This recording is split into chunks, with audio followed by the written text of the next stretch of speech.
call me a god.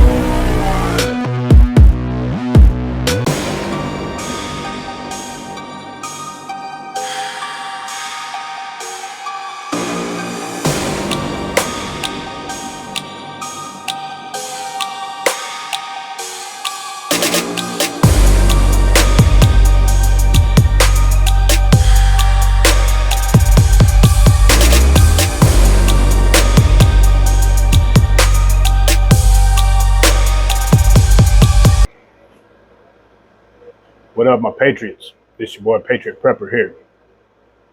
Today we're going to be talking about prepping for beginners.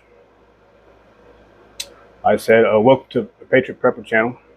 I'm Kelly. I'll be your host today. So you're new to prepping. Well, today we're going to be going over some important tips and tricks to ensure that you start off correctly. This being a beginner video, I will not be going into great details on all the items covered, but giving you an overview of prepping. That way, so you don't waste your money on unneeded equipment and focus on the necessities rather than wants, just because it looks cool or Joe Blow got it down the road. So being a prepper and always being prepared is not always easy. We pride ourselves on being prepared, but what if we could be better prepared for what is thrown our way? We accomplish this by following what I call the golden rules of preparedness.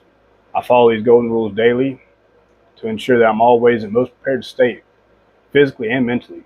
The world is changing, so we must change with it. But we got to make sure that we never compromise our integrity, our values, and goals that set us apart from others. See, being a prepper doesn't mean you just stockpile food, guns, and gear. You must train with your gear, practice shooting and safe handling of your firearms. You should be able to grow and produce your own food. Practice being self-reliant. Then we need to teach others. I don't know when we'll experience a shit hit the fan event, but what I do know is we will experience one more than likely in our lifetime. The time to prepare is now. But we still have time, we still afford to make these mistakes and be able to correct our mistakes while we still can. This day and age, we have the internet at our fingertips. It has never been easier to look up information. So why not do that? You just got to remember, not all information out there on the internet is good information. So without further ado, these are my golden rules. My number one is store what you eat and eat what you store.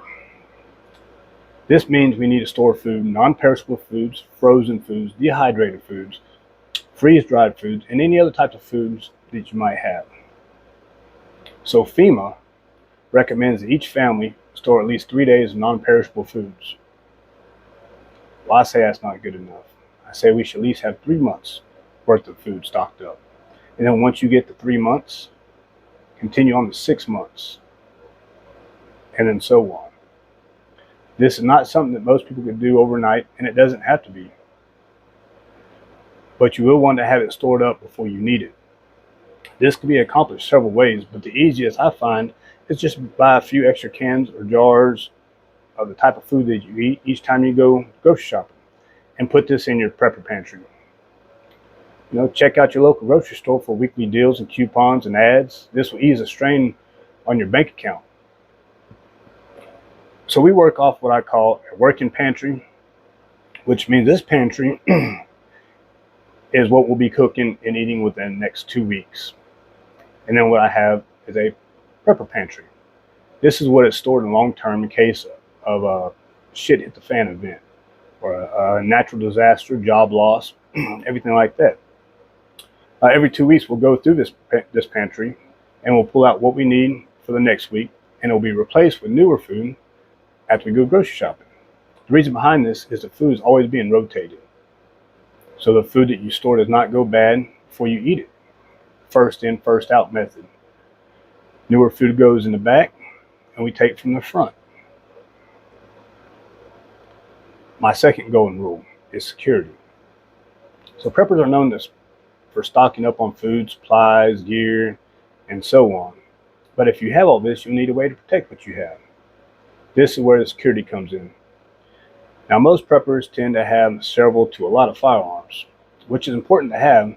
What's most important is to be efficient and safe with that firearm. You don't need to have the most expensive AR-15 on the market. You just need a firearm that you're familiar with and comfortable with. One of the most important takeaways for security is not just owning them, but training with them. Make sure your family is trained with them. Some of my recommendations on firearms for starting out as a prepper would be a 22 rifle, pump action shotgun, 12 or 20 gauge. 12 gauge recommended, but 20 gauge will do. A AR-15, chambered in 5.56 and 2.23. A long range / hunting rifle, a 308, 243, 30-06, something on like that. And then of course a pistol. I prefer 9mm. So all these calibers are pretty readily available, and that's why I choose those firearms. And that's the firearms I recommend starting out with. So my third golden rule is have a plan. So proper planning is very important. If you fail to plan, then plan to fail. We need to plan on everything, such as vacations, long road trips, natural disasters, job loss, social unrest, even taking the family out to the movies or out to eat. When bad things happen, they don't care about your plans. Oh shit, I didn't bring my EDC. Oh well. If you have a good plan in advance, you'll be better off. For example, you bring the wife and kids out to dinner and enjoy the night. Instead of having your back towards the entrance, face the entrance. If possible, have an escape route. With you facing the entrance, you'll be able to see any threats that might be coming your way, giving you a little bit more time to act or escape. With proper planning, you'll be in an active state and not a reactive state. Active state is a much better state to be in. You put these plans down on paper and go over them with your family. That way everyone knows what to do when the time comes. Plan, prepare, and execute. Make a plan. Prepare for that plan. Who will we need? What do we need to do? Why do we need to do it? How are we going to do it? And then execute the plan. Although sometimes the plans change during the execution phase, this will be brought up during the preparing phase if you made a proper plan and you'd already had planned for some parts of the plan to not go as planned, if that makes any sense. My fourth step in the golden rules is grow and produce your own food, or as much as you can. See, being a prepper means being prepared, which if you're not already growing and producing some of your food, you're not nearly as prepared as you think you are. What if the supermarket shuts down and food becomes so expensive that you can't afford to eat? You will need to be able to grow a basic garden to supply your family with some fresh vegetables and fruit around the year. In small gardens, they don't take up a lot of space, and they provide food for you and your whole family. Keeping chickens, rabbits, goats, cows, quails, and some other animals will keep your family supplied with protein, making it to where you don't have to rely on the supermarkets as much to feed your family. With the way the inflation is now, the more self-reliant you are, the better you'll be. And what you don't want to happen is wait till an event happens and then find out you can't even grow tomatoes. Start now and learn, so you don't have to learn when other people are counting on you. My fifth golden rule is staying prepared. So if you stay prepared, you will not have to get prepared. I know you cannot prepare for every little thing that you may encounter, but you can make lists of events that could possibly happen where you live from an order from most possible to least. Put it down on paper, then brainstorm about it. If this event was to happen, what would it look like? And how can I prepare to lessen the effect on my family? Then you start preparing for it. Get your family involved. You'd be surprised just how much you might have missed or left out. We make a family SOP, a standing operating procedure, that goes into detail. If this happens, this is what we do, and everyone's familiar with it. It wouldn't be a bad idea, but once you get all your lists of events planned, uh, run some drills with the family. You know, what happens is a learning experience, and you'll be able to see if any changes need to be made to your family SOP. Because sometimes plans look good on paper, but not really work out too well in the execution plan. So my sixth golden rule is OPSEC, right? Operational security.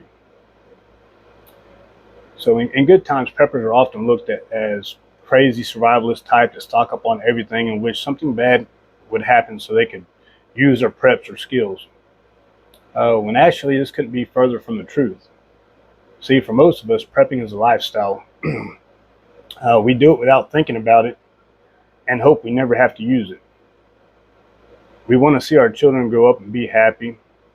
We want to be left alone, not criticized for being prepared for events. In saying that, one of the worst things you can do as prepper is let everybody know you have a year's worth of food, water, medical supplies, along with some other things.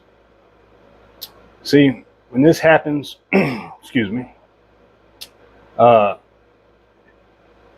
see, what happens is when an event does happen, the neighbor down the street, remembered that one day you was at a barbecue drinking beer and said, hey, I ain't worried about food prices because I have food to live off for 3 years. Well, guess who he's going to come visit when he runs out of food? Now you just made you and your family a target. Only people you truly trust should know some of the info. And other info is best to keep between your family. People do crazy things when they're hungry. It's best practice to keep your prepper supplies, can't talk today, and gear in a safe location, not out in the open so other people can see them. Because believe me, they will remember this when times get hard. So now that we covered pretty much all my golden rules, let's get started. So we're new to prepping and not sure how we should start. Well, we need to understand our needs. And our needs is water, food, shelter, medical, and security. Starting off, I'd like to say by understanding what you're preparing for, whether it be natural disasters, collapse, inflation, social unrest, job loss. Sit down with your family, make a list, go over it, and see which ones are most plausible, that could possibly happen. Then you start your planning phase. How can I plan for this?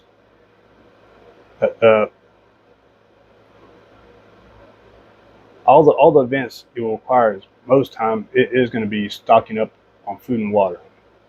So that's where I would start. Make you a budget on how much extra food you can buy each time you go to the grocery store. The extra food you buy, that would go in your prepping pantry. Or if you don't have a prepping pantry, put it under your bed, your closet, spare room, any area that you have available at that moment. Just remember, the food and water needs to be in an area where it's kept cool, not in direct sunlight for long-term storage. Make you a short-term goal to 3 months worth of food and water. Remember, store what you eat and eat what you store. If you do this, you will not be wasting any food or money. So now that you started storing the food, you will need a way to keep your food. See, what good is it to have all this food stored up and somebody come and take it? This is where the security comes in. Most Americans own at least one gun, in their household. If you're one of those people that don't, I highly suggest you getting one. Not going to go all the details on guns. Just know there are different guns. Different guns are used for different applications, pretty much. If you're unsure which firearm you need, you can always leave me a comment and I'll get back with you. So we started storing food and we have a way to defend ourselves and our property. I would start storing some medical gear, Band-Aids, fever reducers. If you've got children, some children medication, antibiotics, toothache medication, and so on. Me personally, I use a tackle box that I turned into a first aid kit. So now after you got your medical, now we need to start getting our gear. The gear that you buy depends on what you're prepping for. I like to start by buying like equipment that has dual purposes. So for instance, if I was preparing for, say, long-term power outage, I'd buy a generator. Right? I could use this generator for building projects, camping, power outages due to storms, and so on. And with this, it lets me use my preps and become familiar with it. Or we could buy a camp stove. And you can use this camp stove on family camping trips. When making a list of the equipment that you'll need, I would suggest you get your family involved. You'd be surprised how much you might miss. And then plus it gets the family more involved in the prepping aspects, which you'll want. And then, so I start making a family SOP or a family emergency plan. This needs to be a well thought out plan, put on paper or computer, and go over it and rehearse several times with your family. Like I said before, some things look good on paper, but might not really be practical. And this is okay. Make your changes and go back over them. Sometimes it takes several changes before it's right. This is also recommended. The SOP or your family emergency plan is gone over at least twice a year to make sure everyone still remembers and make sure that there ain't no changes or updates that need to be done. And the last part I'd like to say for beginning preppers is start learning new skills. Polish up on some old skills. This could be done by doing research online, buying books, taking classes, watching YouTube videos, and so on. But once you've decided on your new skill to learn, you need to start practicing. And that's all I got for today for beginning preppers. I hope y'all enjoyed it. If y'all did get anything out of it, man, I'd be really appreciated if you maybe like, subscribe, write me a comment down there. There'll be more videos come. Patriot Prepper out.